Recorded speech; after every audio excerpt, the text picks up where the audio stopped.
வாசிப்போம். எரேமியா தீர்க்கதரிசன புஸ்தகம் 31ஆம் அதிகாரம். எரேமியா தீர்க்கதரிசன புஸ்தகம் 31ஆம் அதிகாரம் 4ஆம் வசனத்தை வாசிப்போம். இஸ்ரவேல் என்னும் கன்னிகையே, மறுபடியும் உன்னை கட்டுவிப்பேன், நீ கட்டப்படுவாய். மறுபடியும் நீ மேளவாத்தியத்தோடும் ஆடல் பாடல் செய்கிறவர்களின் களிப்புள்ள கூட்டத்தோடும் புறப்படுவாய். அல்லேலூயா சொல்லுங்க. ஆண்டுடைய திருநாமம் உயர்த்தப்படட்டும்.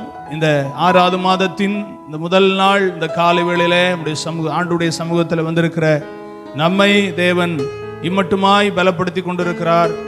இந்த மாதத்திலே ஆண்டவர் நமக்கு தருகிற நல்ல வார்த்தை, மறுபடியும் உன்னை கட்டுவிப்பே, நீ கட்டப்படுவாய். ஒரு ஆமென் சொல்லுங்க. ஆண்டவருடைய நாமம் மகிமைப்படட்டும். உங்களுக்கும் எனக்கும் கர்த்தர் சொல்லுகிற அருமையான ஒரு வார்த்தை, மறுபடியும் உன்னை என்ன செய்வேன்? கட்டுவிப்பே, நீ கட்டப்படுவாய். நல்லா கவனிங்க. இடிந்து போன நம்மை, இடிந்து போன உங்களை அவர் மறுபடியும் என்ன செய்வாராம்? கட்டுவிப்பேன் அப்படிங்கிறாரு. ஆமே. இடிக்கப்பட்ட உங்களை பலரால், பல சூழ்நிலையால், பல இழப்பினால் இடிக்கப்பட்டிருக்கிற உங்களை கர்த்தர் சொல்கிறார், மறுபடியும் உன்னை கட்டுவிப்பே, நீ கட்டப்படுவாய் அப்படின்னு கர்த்தர் வாக்கு பண்ணுகிறார். ஆமே. இடிந்து கொண்டிருக்கிற உங்களை, கொஞ்சம் கொஞ்சமா இடிந்து கொண்டிருக்கிறேன் பாஸ்டர், என் ஆவிக்குரிய வாழ்க்கை கொஞ்சம் கொஞ்சமா இடிக்கப்பட்டு கொண்டிருக்கிறது, அது கொஞ்சம் கொஞ்சமா உடைந்து கொண்டிருக்கிறத நான் ஆவியில உணர்றேன், என்ன செய்யறது தெரியலையே. நான் முந்தி இருந்தது போல இல்ல, நான் முந்தி இருந்தது போல ஜெபிக்க முடியல, நான் முந்தி இருந்தது போல பாட முடியல, நான் முந்தி இருந்தது போல கர்த்தரை உயர்த்த முடியல, என் சிந்தை, என் எண்ணங்கள் சிதறடிக்கப்பட்டு கொண்டிருக்கிறது, உடைக்கப்பட்டு கொண்டே இருக்கிறேன், நான் என்ன செய்யணும் தெரியலன்னு சொல்கிற உங்களை பார்த்து, சபையை பார்த்து ஆண்டவர் சொல்கிறார், நான் மறுபடியும் உன்னை கட்டுவிப்பேன், நீ கட்டப்படுவாய். கட்டப்பட மாட்டேன்னு நினைக்காத, கட்டப்பட முடியாதோ நினைக்காத, நான் மறுபடியும் சிருஷ்டிகராகிய கர்த்தர் சொல்கிறார், நான் மறுபடியும் முன்ன இருந்தது போல உன்னை நான் கட்டுவிப்பேன். அல்லேலூயா. சிலர் சொல்லிருப்பாங்கல்ல, உங்களை கட்ட வாய்ப்பே இல்லை, முந்தி இருந்தது மாதிரி உங்களை கட்டுறதுக்கு வாய்ப்பே இல்லைன்னு சொல்லி நம்மளை பார்த்து நிறைய பேர் சொல்லிட்டாங்க. கேட்டு கேட்டு சோர்ந்து போயிட்டோம், கேட்டு கேட்டு பலன் இழந்து போயிட்டோம். ஆனாலும் தேவன் திரும்பவும் சொல்றாரு, எத்தனை பேர் சொன்னாலும் பரவாயில்ல, எத்தனை பேர் உங்களை என்னையும் நியாயம் திருத்தாலும் பரவாயில்ல, அவர் உங்களை என்னையும் கட்டுவார், அவர் உங்களை என்னையும் கட்டி கொண்டே இருக்கிறார். அப்படிங்கிறதுக்கு ஆண்டவர் ஒரு நல்ல வார்த்தையை உங்க இருதயத்துல போடுறாரு, நான் உன்னை கட்டுவிப்பேன், உன்னை நான் கட்டுவிப்பேன். ஹல்லேலூயா. ஆமா, நல்லா கவனிங்க. சில நேரத்துல நாம கூட நினைச்சோம்ல, என்ன கட்டுறதுக்கு வாய்ப்பே இல்லை அப்படின்னு நாம நினைச்சோம். ஏன் தெரியுமா? நம்ம விழுந்துட்டோம், தோற்றுட்டோம் அப்படிங்கிற அந்த ஒரு சிந்தை நம்ம இருதயத்துல இருக்கிறதுனால நம்மளை ஆண்டவருடைய கரத்துல கொடுக்க முடியாம திணறி கொண்டிருக்கிற ஒரு ஜீவியம், நாம ஆண்டவருடைய கரத்துல நம்ம அர்ப்பணிக்க முடியாத ஒரு ஜீவியத்தை நாம உடையவர்களா இருக்கிறதுனால நம்மை பார்த்து நாமே சொல்லிக்கிறோம், உன்னை கட்டுறதுக்கு வாய்ப்பே இல்லப்பா, உன்னை கட்டி எழுப்புவதற்கு எந்த விதத்திலையும் உனக்கு வாய்ப்பு இல்லாம போயிருச்சு, இருந்த வாய்ப்பெல்லாம் இழந்துட்டேன், இருந்த வாய்ப்பெல்லாம் உன் வாழ்க்கையில இல்லாம போயிருச்சு அப்படின்னு சொன்னாலும் இன்னைக்கு ஆண்டவர் உங்களுக்கு எனக்கும் ஒரு நல்ல வார்த்தையை கர்த்தர் சொல்றாரு, உன்னை கட்டுவிப்பேன், உன்னை விட்டுற மாட்டேன். உன்னை விட்டுட்டேன் நீ நினைக்கிறியோ, உன்னை விட்டுட்டேன்னு சொல்லி நிர்கதியற்ற ஒரு நிலைமையில நீ இருக்கியோ, இல்ல, உன்னை கட்டி வைத்துக் கொண்டே இருக்கிறேன், உன்னை கட்டி வைத்துக் கொண்டே இருக்க, நீ கட்டப்படுவ, மறுபடியும் நீ கட்டப்பட்டு தேவனுக்கு மாளிகையாக, தேவனுக்கு மகிமையான ஒரு ஸ்தானமாக, தேவன் வந்து தங்கி வாசம் பண்ணி மகிமைப்படக்கூடிய ஒரு ஸ்தலமாக உன்னை கட்டி எழுப்புவே. அல்லேலூயா. ஆமா, கர்த்தர் நல்லவர். இந்த 6வது மாதம் உங்களை என்னையும் கட்டுகிற ஒரு மாதமாக கர்த்தர் உங்களோடு என்னோடு கர்த்தர் பேசுகிறார். ஆமே. 6வது மாதம் அப்படிங்கிறது வருஷத்தின் நடு மாதம். 6 மாசம் அங்க, 6 மாசம் இங்க. ஆண்டவர் இந்த 6வது மாதத்துல உங்களுக்கு எனக்கும் சொல்றாரு, நீ 5 கடந்து வந்தது போதும். இனி கடக்க போகிற 6 மாதத்துக்கு நான் உனக்கு செய்யற காரியம் என்னன்னா, உன்னை கட்டி எழுப்பி 6 மாதமும் தேவனுக்கு மகிமையான பிள்ளைகளா இருப்பதற்கேற்ற காரியங்களை கர்த்தர் செய்வார்.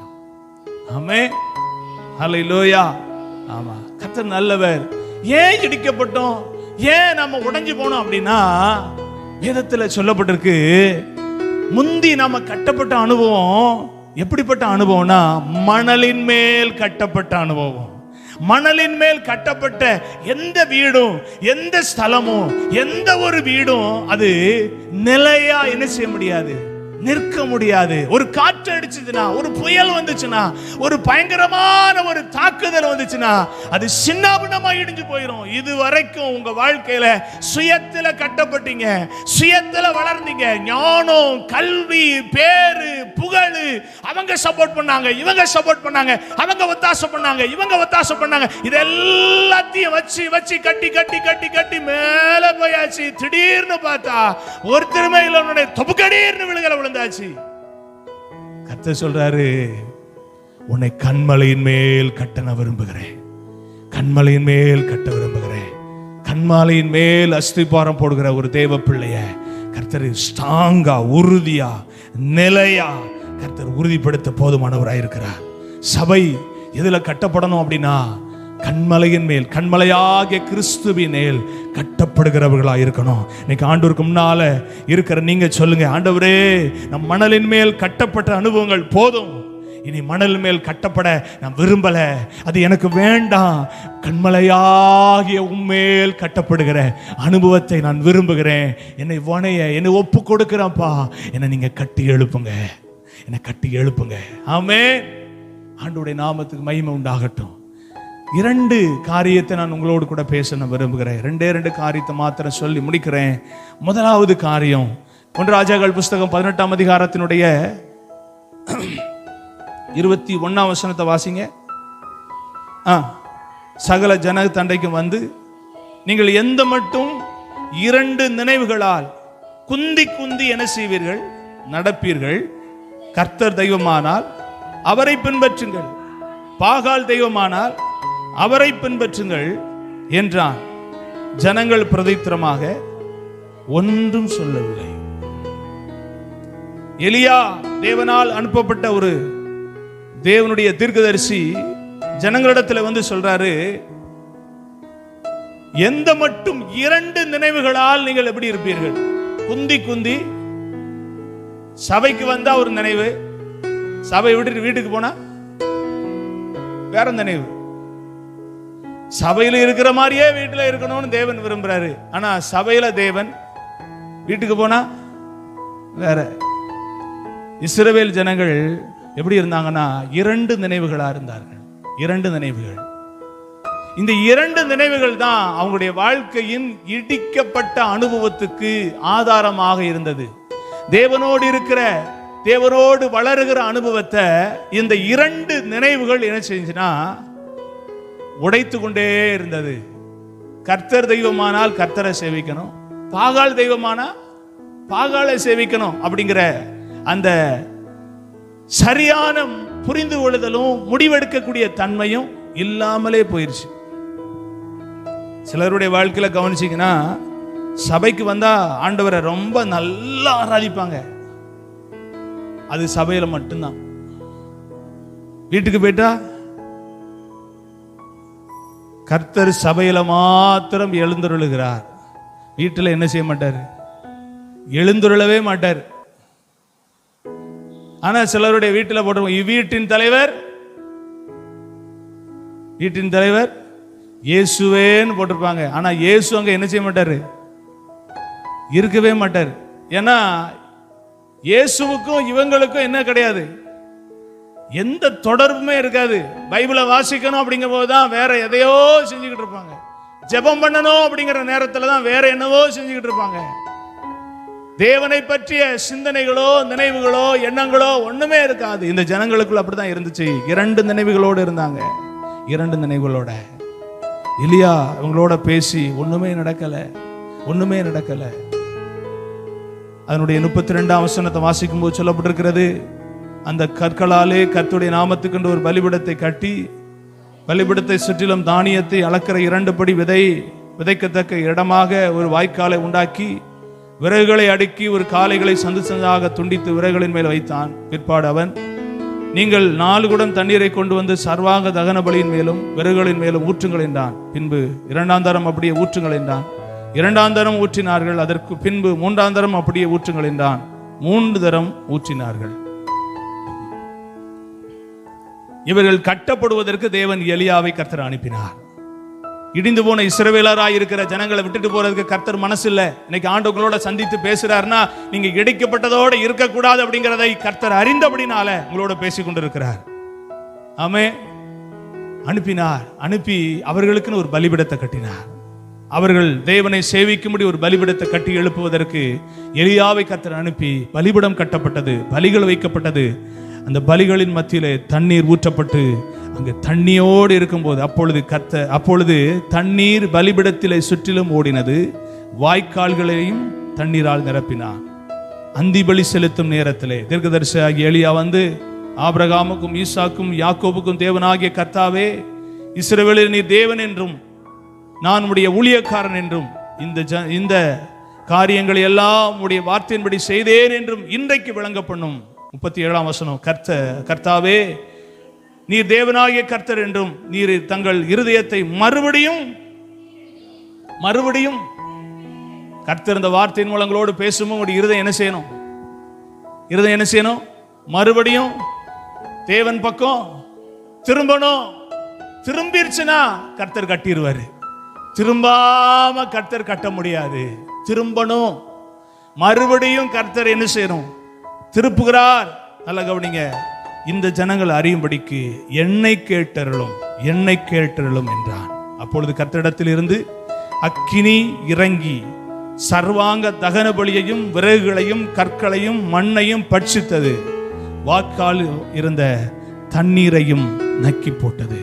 இப்போ வாயை திறந்து எல்லாரும் சொல்றாங்க, ஜனங்கள் எல்லாரும் இதை கண்டபோது முகங்குப்புற விழுந்து சொல்றாங்க, கர்த்தரே தெய்வம், கர்த்தரே தெய்வம் என்றார்கள். இதை எப்போ சொல்லிருக்கணும்? முன்னக்கூட்டியே சொல்லிருக்கணும். ஒன்னு தெரிஞ்சுக்கோங்க, நம்ம சந்ததிக்கு ரோல் மாடல் வேற யாரும் கிடையாது. சபை பாசு கிடையாது, சபையில் இருக்கிற மற்ற விசுவாசிகள் கிடையாது. நாம தான் ரோல் மாடல். நம்ம சொல்லிக் கொடுக்கிறதா நம்முடைய பிள்ளைகள் பிரதிபலிக்கும். நம்ம வாழ்க்கையினுடைய நெறிமுறைகள் நம்முடைய பிள்ளைகளுடைய வாழ்க்கையில வெளிப்படும். நாம கர்த்தர் தெய்வம் அப்படின்னு சொன்னா நம்ம பிள்ளைகள் கர்த்தர் தெய்வம்னு சொல்லும். இல்லைன்னா என்ன செய்யாது? சொல்லாது. கொடுக்கிற சாப்பாட்டுக்கு தந்தாப்புல பிள்ளைகளுடைய வளர்ச்சி இருக்கும். நாம சரியா கொடுக்கலன்னா நம்ம பிள்ளை வளராது. நாளைக்கு நம்ம கண்ணுக்கு முன்னால நோஞ்சானா நிற்கும். யாருக்கு பிரச்சனை அப்படின்னா, நம்ம பிள்ளைகளை பார்த்து 4 பேர் வேற மாதிரி பேசும்போது அன்னைக்கு தான் நமக்கு தெரியும். காரணம், சரியான நேரத்தில் சரியான விதத்தில் அவர்களுக்கு போதகம் போய் சேரலனா பிள்ளைகள் இடிக்கப்பட்டவர்களாக இருப்பார்கள். நாமும் இடிக்கப்பட்டவர்களாகவே இருப்போம். இங்கே சொல்லப்பட்டிருக்கிறது, எலியா வந்தான், பலிபீடத்தை கட்டினான், அவர்களை கட்டி எழுப்பக்கூடிய காரியத்தை செய்து இருதயத்தை திருப்பினான். கர்த்தர் கேட்டருளினார். வானத்திலிருந்து அக்கினி இறக்கி பலிகளை பட்சித்து போட்டார். வாயை திறந்து ஜனங்கள் சொல்றாங்க, முகம் குப்புற விழுந்து சொல்றாங்க, கர்த்தரே தெய்வம், கர்த்தரே தெய்வம். இன்றைக்கு இந்த சத்தத்தை கேட்கிற எனக்கு அன்பான தேவனுடைய பிள்ளைகளே, நீங்க உங்க இருதயத்துல இருந்து சொல்லக்கூடிய ஒரு வார்த்தை என்னன்னா, நான் ஆராதிக்கிறவர் தான் தெய்வம், நான் சேவிக்கிறவர் தான் தெய்வம். அவரை போல ஒரு கண்மலையாகிய கிறிஸ்து வேறு ஒருவரும் இல்லை. அவரை நம்புகிற எனக்கு எல்லாவற்றையும் செய்ய அவர் வல்லவராயிருக்கிறார். அல்லேலூயா. ஆமென். சொல்லிக் கொடுக்கீங்களா? உங்க பிள்ளைகளுக்கு சொல்லிக் கொடுக்கீங்களா? கர்த்தர் தெய்வம் அப்படிங்கிறத எந்த அளவுக்கு சொல்லிக் கொடுக்குறீங்க? உங்க இருதயத்துல எந்த அளவுக்கு அதை குறித்த நம்பிக்கை பெறுகிறது? இரவு ஜெபங்கள்ல உங்க பிள்ளைகளுக்கு சொல்லிக் கொடுக்கீங்களா? ஆண்டவரை பற்றி அந்த விவேகத்தை சொல்லிக் கொடுக்குறீங்களா?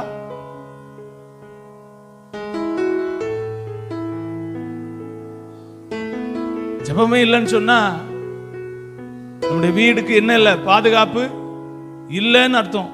பாதுகாப்பே இல்லைன்னு அர்த்தம். கர்த்தர் நல்லவர், ஆண்டவருடைய நாமம் மகிமைப்படட்டும். கவனிங்க, இடிக்கப்பட்ட இஸ்ரவேலை எலியா தன்னுடைய வார்த்தையை அவர்கள் மத்தியிலே சொல்லி கட்டி எழுப்பினார். மறுபடியும் அவர்கள் என்ன செய்யப்பட்டார்கள்னா கட்டப்பட்டார்கள். இந்த வார்த்தையை கேட்கிற உங்க வாழ்க்கையை ஆண்டவர் எப்படி பார்க்கிறார்னா, இடிந்து போன இஸ்ரவேலர்களாய் பார்க்க கூடாது, கட்டப்படுகிற இஸ்ரவேலர்களாய் கர்த்தர் பார்க்க விரும்புகிறார். ஆமே, நீங்க கிறிஸ்துவுக்காக கட்டப்படணும், நீங்கள் தேவனுக்காக கட்டப்படணும் அப்படிங்கிறத ரொம்ப தேவன் கவனம் உள்ளவராய் இருக்கிறார். ஆமே. ஆகவே 2 நினைவுகள் உங்களுக்கு வேண்டாம், ஒரே ஒரு நினைவு போதும். இயேசு எனக்கு போதும், இயேசு எனக்கு போதும், அவரை தவிர வேற எனக்கு ஒண்ணுமே வேண்டாம் அப்படிங்கிற ஒரு நினைவு போதும். ஒரு நினைவோடு நம்ம ஜீவனம் பண்ணுவோம், ஒரு நினைவோடு நம்ம வாழ்க்கையை ஆண்டவருக்கு மகிமையா வாழ பழகுவோம். அதுதான் நம்முடைய வாழ்க்கையின் இறுதி வரைக்கும் நம்மளை கொண்டு செல்லும். ஆமே. இன்னொரு காரியத்தை சொல்ல விரும்புகிறேன். யோவான் சுவிசேஷம் 21ஆம் அதிகாரம் 3ஆம் வசனத்தை வாசிக்கும் போது அங்கே சொல்லப்பட்டிருக்கிறது. யோவான் 21:3 வசனம். சீமோன் பேதுரு மீன் பிடிக்க போகிறேன் என்றான். அவர்கள் நாங்களும் உடனே கூட வருகிறோம் என்றார்கள். புறப்பட்டு போய் உடனே படவேறினார்கள். அந்த ராத்திரியிலே ஒன்றும் பிடிக்கவில்லை. நல்லா கவனிங்க, பேதுரு யார் அப்படிங்கிற வார்த்தையை நீங்க நல்லா கவனிச்சு பார்த்தீங்கன்னா, வேதத்துல லூக்கா சுவிசேஷம் 5ஆம் அதிகாரம் 8-9 வசனத்தை வாசிங்க. லூக்கா 5:9 வசனத்தை வாசிங்க. திரளான மீன்களை பிடித்தது நிமித்தம் பிரமிப்புண்டான 10ஆம் வசனம். சீமோனுக்கு கூட்டாளிகளான செபெதாவின் குமாரனாகிய யாக்கோபும் யோவானும் அந்தபடியே பிரமித்தார்கள். அப்பொழுது இயேசு சீமோனை நோக்கி, பயப்படாதே, இது முதல் நீ மனுஷனை பிடிக்கிறனாவாய். பேதுரு ஆண்டவர் எதுக்கு தெரிந்து கொண்டாரு? எதுக்கு தெரிந்து கொண்டாரு? மனுஷனை பிடிக்கிறதுக்கு தெரிந்து கொண்டாரு. ஆனா நம்ம ஆளு எங்க போயிட்டாரு? மனுஷனை பிடிக்கக்கூடிய ஆளு இப்போ மீன் பிடிக்க போயிட்டாரு. இன்னும் ஒரு காரியத்தை நான் உங்களுக்கு சொல்றேன். நீங்க வசனத்தை வாசிப்பீங்கன்னா, மார்க்கு சுவிசேஷம் 14ஆம் அதிகாரம் 29-31 வாசிச்சீங்கன்னா சொல்லப்பட்டிருக்கு. பேதுரு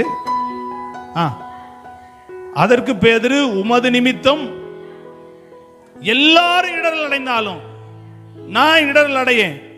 31. அதற்கு அவன், நான் உம்மோடு மரிக்க வேண்டியதா இருந்தாலும் மறுதலிக்க மாட்டேன் என்று உறுதியாய் சொன்னான். பேதுரு சொல்றாரு, மனுஷனை பிடிக்கக்கூடிய ஆளு சொல்றாரு, ஆண்டவரே எல்லாரும் இடறி போகலாம், ஆனா நான் என்ன செய்ய மாட்டேன், இடறி போக மாட்டேன். உமக்காக மறிக்கணும்னா கூட நான் என்ன செய்வேன். நம்மளும் எத்தனை வார்த்தை பேசிருப்போம்ல, ரசிக்கப்பட்ட போது நம்ம வாயில வந்த வார்த்தையெல்லாம் பார்த்தா ஐயோ வீராப்பா. ஸ்கூல்ல பாத்தீங்கன்னா சில ப்ரோக்ராம்ல இந்த வீரபாண்டிய கட்டபொம்மன் அப்படிங்கிற கேரக்டரை கொடுத்துட்டா நம்ம நோஞ்சானா இருக்கிற ஆள் கூட எப்படி ஆயிரும்? எப்படி ஆயிரும் சொல்லுங்க? வீரபாண்டிய கட்டபொம்மன் மாதிரி அப்படி வாழை தேந்தி அப்படி நெஞ்ச நிமித்து, அது வரைக்கும் பார்த்தா ஆளு ஒரிஜினல் கேரக்டர் நோஞ்சானா இருக்கும். ஆனா வீரபாண்டிய கட்டபொம்மன் அப்படிங்கிற அந்த கேரக்டருக்கு வந்துட்டா அப்படி நிமித்து அப்படி நிக்கிறத பார்த்தா, அந்த மாதிரி நம்மளும் கர்த்தர் உங்களை என்ன ரட்சித்த நாட்கள்ல எப்படி இருந்தோன்னா அப்படி வீரமா பேதுரு மாதிரி, ஆண்டவரே யார் இடரல் அடைந்தாலும் நான் என்ன செய்ய மாட்டேன், இடரல் அடைய மாட்டேன், உமக்காக மறிக்கவும் நான் என்ன செய்யறேன், ஆயத்தமா இருக்கிறேன். ஆண்டவர் சொல்றாரு, ஏப்பா நீ இவ்வளவு பேசினாலும் நீ என்ன செஞ்சிருவ, 3 நேரம் என்ன செஞ்சிருவ, மறுதளிச்சிருவ அப்படின்னாரு. நல்லா கவனிங்க. அதோட விடல, அவன் மனங்கசந்து ஆண்டுடைய சமூகத்துல ஜெபம் பண்ண பிறகும் இயேசு கிறிஸ்து இல்ல அப்படின்னோடனே அவன் எங்க மறுபடி போயிட்டான், மீன் பிடிக்க போயிட்டான். இடிந்து போன பேதுருவை ஆண்டவர் விட்டுட்டு அப்படியே போறான், தொலைஞ்சு போறான் அப்படின்னு கர்த்தர் விடல. நல்லா கவனிங்க. இயேசு கிறிஸ்து அப்படி விடுகிறவர் அல்ல. நல்லா கவனிங்க. உங்க வாழ்க்கைய இடிந்து போனத அவன் கட்டமண்ணா போய் தொலைறான்னு சொல்லிட்டு போட்டுட்டு போக மாட்டாரு. எப்படி கட்டலாம் அப்படிங்கிற பிளானை உருவாக்கக்கூடிய தேவனா இருக்கிறார். ஆமேன்னு சொல்லுங்க. ஆமே. பேதுரு மனுஷனை பிடிக்கிறவன் இப்ப மீனை பிடிக்க போய் நின்னுட்டான். கர்த்தர் பார்த்தாரு, ஒரு மீன் அம்பளக்கூடாது, அவ்வளவு போய் ஓடி ஒளிஞ்சிரு. கடல்ல வளைய போட்டவனுக்கு ஒரு மீன் கூட அப்படித்தானே போட்டிருக்காங்க. அந்த ராத்திரியிலே அவர்கள் ஒன்றும் எப்படி அம்பிடும், ஒன்னும் அம்பிடாது. அவ்வளவு அவர் சொல்லபடிதான் கேட்கும். மனுஷனை பிடிக்கிறவங்களா இருக்கிற நீங்க மீனை பிடிக்க போனீங்கன்னா கட்டப்படுவீங்களா கட்டப்படாம இருப்பீங்களாங்கிறது ஆண்டவருக்கு தெரியும். கர்த்தர் நல்லவர், எல்லாத்தையும் ஒளிய வச்சுட்டாரு. ஏன்னா இப்ப அந்த இடத்துக்கு இயேசு போனோம். அங்க இஸ்ரவேலர்களுக்கு எலியாவை அனுப்பினாரு, பேதுருவுக்கு தானே போனாரு. இயேசுவே போனாரு. இயேசுவே போய் அங்க போய் சொல்றாரு, பிள்ளைகளே புசிக்கிறதுக்கு ஏதாகிலும் இடத்துல உண்டோ அப்படின்னாரு. இங்கதான் ஒண்ணு இல்லையே, அவ்வளவுதான். ஒண்ணு வெறும் வலை தானே இருக்கு, ஒண்ணுமே இல்லப்பா. இப்பதான் அவனுக்கு மண்டையில அறிவு வருது. அப்பொழுது அவர்கள் படவுக்கு வலதுபுறமாய் வலைய போட்டார்கள். அகப்பட்டது 7 வசனத்தில் சொல்லப்பட்டிருக்கு. அதனால் இயேசுக்கு அன்பாயிருந்த சீசன் பேதுருவை பார்த்து, அவர் யாரு? அவர் யாரு? கர்த்தர்.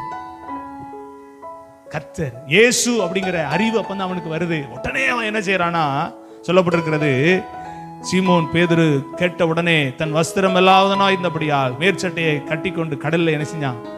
இனி எங்க இருக்கக்கூடாது? இனி கடல்ல இருக்கக்கூடாது, இனி இருந்தோம்னா நமக்கு பிரச்சனை அப்படின்னு குதிச்சான். இயேசு கிறிஸ்து இடத்துல ஓடி வந்துட்டான். ஒரு ஆமீன் சொல்லுங்க. பேதுரு இடிக்கப்பட்டது உண்மைதான். சுயநலத்துக்கு இடம் கொடுத்து இனி என்ன செய்ய போறோம்? இயேசு கிறிஸ்து இல்ல, இனி என்ன செஞ்சு நம்ம வாழ்க்கை ஓட்ட போறோம்? இனி பழைய வழியே போயிரும், பழைய குருடி கதவு திரடினே போயிருவோம் நினைச்சான். ஆனா கர்த்தர் அவனை விடல. கட்டி எழுப்பக்கூடிய தேவன் தேடி வந்து அவனோடு பேசி, இங்க சொல்லப்பட்டிருக்கிறது கர்த்தருடைய வசனம் 15, 16, 17 சொல்லப்பட்டிருக்கிறது. கர்த்தருடைய வார்த்தை அவனுக்கு தெளிவாய் கர்த்தர் அவனோடு கூட பேசுறாரு. நீ என் மேல அன்பாய் இருக்கிறாயா? நீ என்னிடத்தில் அன்பாய் இருக்கிறாயா? நீ என்னை நேசிக்கிறாயா அப்படின்னு 3 வார்த்தை அவனிடத்துல உறுதி கேட்டு அவன் மறுபடியும் மனுஷனை பிடிக்கிறவனாய் மாறுவதற்கேற்ற ஒரு ஆடு நேசனை, ஒரு ஆளுகையை அவனுக்கு உறுதியாய் கர்த்தர் கொடுத்து தம்முடைய ஊழியத்துல முதல் திரளான ஜனங்களை ரட்சிக்கக்கூடிய தேவ புருஷனாக கர்த்தர் அவனை மாற்றினார். சத்தத்தை கேட்கிற உங்களை என்னையும் கர்த்தர் பார்த்து சொல்றாரு, உங்களை என்னையும் எதற்கு அழைத்தாரோ, எதற்கு தெரிந்து கொண்டாரோ அந்த வழியில கட்டப்படணும் அப்படிங்கிறது தான் தேவ சித்தம். கட்டப்படக்கூடிய வழியை மாறி, கட்டப்படக்கூடிய விதியை மாறி போனோம்னாலும் கர்த்தர் விட மாட்டாரு. இந்த 6வது மாசம் நிச்சயமா சவால் விட்டு சொல்றேன், உங்களை கட்டி எழுப்பக்கூடிய விஷயத்துல ரொம்ப கவனமாய் கர்த்தர் இருக்க போகிறார். ஆமே, நீங்க வேணான்னு சொன்னாலும் கர்த்தர் உங்களை விட மாட்டாரு. உங்களை தேடி வந்து உங்களை கட்டி எழுப்பி அப்படி சித்தத்தை நிறைவேற்ற கர்த்தர் போதுமானவராய் இருக்கிறார். சத்தத்தை கேட்ட உங்களை பார்த்து ஆண்டவர் திரும்பவும் சொல்றாரு, நீ கட்டப்படுவாய், நீ கட்டப்படுவாய். கண்ண மூடி ஆண்டவருடைய சமூகத்தில் ஜெபம் பண்ணுவோம். கர்த்தர் நம்மோடு பேசின வார்த்தைக்கு மகிமையும் கனத்தையும் செலுத்துகிற வண்ணமாய் வாயை திறந்த ஆண்டவரை பார்த்து சொல்லுங்க, ஆண்டவரே என்னையும் நீர் கட்டுகிறவராய், என்னோடு வாக்கு பண்ணுகிற கர்த்தர், நீர் எவ்வளோ நல்லவர், எவ்வளோ போதுமான கர்த்தர். ஓ, நான் உன்னை கட்டுவிப்பே, நீ கட்டப்படுவாயின்னு சொன்ன தேவன் என்னை கட்டுங்க. இடிந்து போன இஸ்ரவேலர்களை கட்டி எழுப்பினவர், இடிக்கப்பட்ட பேதுருவை கட்டி எழுப்பினவர், என்னையும் நீர் கட்டி எழுப்போம். உமக்கு சித்தமான விதத்துல எனக்கு தந்திருக்கிற அபிஷேகத்துக்கு, எனக்கு தந்திருக்கிற தரிசனத்துக்கு, எனக்கு தந்திருக்கிற நோக்கத்துக்கு, திட்டத்துக்கு தகுந்தார் போல என்னை, என் குடும்பத்தை நீர் கட்டி எழுப்புங்கப்பா. கட்டி எழுப்புங்க, கட்டி எழுப்புங்க. சொல்லுங்க வாயை திறந்து, என்னை நீர் கட்டுவிப்பீராக, என்னை கட்டி எழுப்புவீராக. ஆவிக்குரிய வாழ்க்கை இன்னையில இருந்து கட்டப்பட்டு எழும்பட்டும். முன்பு இருந்தது போல அது கட்டப்பட்டு எழும்பட்டும். சொல்லுங்க, சொல்லுங்க. Thank you Jesus. எங்களை நேசிக்கிற எங்கள் நல்ல ஆண்டவரே, உடைய திரு சமூகத்தில் எங்களை தாழ்த்துகிறோம், வெறுமையாக்குகிறோம். உடைய வார்த்தை கேட்ட ஜனங்கள் ஒவ்வொருவரையும் உடைய கரத்தில் ஒப்பு கொடுக்கிறேன். பரிசுத்த ஆவியானவர் மகிமைப்படுவீராக. ஆண்டவரே, எரேமியா புஸ்தகத்தில் நாங்கள் வாசித்தது போல, ஓ நீ கட்டப்படுவா என்று சொன்ன வார்த்தையை ஆண்டவரே எங்களோடு நீர் பேசியிருக்கிறீர். இந்த வார்த்தையை கேட்ட ஒவ்வொரு பிள்ளைகள் மேலையும் இந்த வார்த்தை பலிக்கிறதுக்காக ஸ்தோத்திரப்பா. நீ கட்டப்படுவா என்ற வார்த்தை ஆண்டவரே கேட்கிற இனிமையான வார்த்தையாய் மாத்திரமல்ல, வாழ்க்கையில் கிரியை செய்கிற வார்த்தையாய் எங்கள் தேவன் இந்த காலவெளியில தந்ததுக்காய் ஸ்தோத்திரம். இந்த சத்தத்தை கேட்ட ஒவ்வொரு பிள்ளைகளுடைய வாழ்க்கையிலையும் ஆவிக்குரிய வாழ்க்கை கட்டி எழுப்பப்படட்டும். தோற்று போன வாழ்க்கையில கட்டி எழுப்பப்படட்டும். இழந்து போன ஆவிக்குரிய ஜீவியங்கள் எல்லாம் மறுபடியும் கட்டப்படட்டும். தேவனுக்கும் ஆண்டவரே நம்முடைய பிள்ளைகளுக்கு இருந்த உறவிலே காணப்பட்ட விரிசல் இனி சரி செய்யப்படட்டும், கட்டப்படட்டும்பா. அபிஷேகத்துல நிரம்பி கர்த்தரை ஆராதித்த அனுபவங்கள், வெளிப்பாடுகள், வரங்கள் கிரியை செய்யட்டும். தேவனுக்காக நம்முடைய பிள்ளைகள் உபயோகப்படுவார்களாக. இயேசுவே தான் மாத்திரமல்ல, தன் குடும்பத்தையும் தன்னுடைய சபையின் எல்லா இடங்களிலேயும் கட்டி இசைவாய் இணைக்கப்படக்கூடிய சூழ்நிலையை கர்த்தர் தாங்கப்பா. ஆண்டவரே, இந்த 6வது மாதம் ஊழியமும் கட்டப்பட்டு எழும்பட்டும். ஆண்டவரே, பல விதங்களில் கட்டி எழுப்பப்பட நாங்கள் ஜெபிக்கிறோம். இடிக்கிற அனுபவங்கள் எல்லாம், சத்துருவின் கிரியைகள் எல்லாம் முறியடிக்கப்படட்டும் நாங்கள் ஜெபிக்கிறோம். பரிசுத்த ஆவியானவரே, நீங்க மகிமைப்படுங்க. திருக்கரத்தில் ஒப்பு கொடுக்கிறேன், தாழ்த்துகிறேன். இந்த சத்தத்தை கேட்ட எல்லா பிள்ளைகளுடைய வாழ்க்கையில சாட்சி எழும்பட்டும். இயேசுவின் நாமத்தில் ஜெபிக்கிறோம் ஜீவனுள்ள நல்ல பிதாவே. என் ஆத்துமாவே கர்த்தரை ஸ்தோத்திரி, முழுமை பரிசுத்த நாமத்தை ஸ்தோத்திரி. என் ஆத்துமாவே கர்த்தரை ஸ்தோத்திரி, அவர் செய்த சகல உபகாரங்களை மறவாதே. நம்முடைய கர்த்தராகிய இயேசு கிறிஸ்துவின் கிருபையும் பிதாவாகிய தேவனுடைய அன்பும் பரிசுத்த ஆவியினுடைய ஐக்கியமும் சமாதானமும் சந்தோஷமும் நம் அனைவரோடு கூட இன்றைக்கு இருந்து காத்து நடத்துவதாக. அல்லேலூயா, அல்லேலூயா, அல்லேலூயா. கர்த்தர் நம்மை ஆசீர்வதிப்பாராக.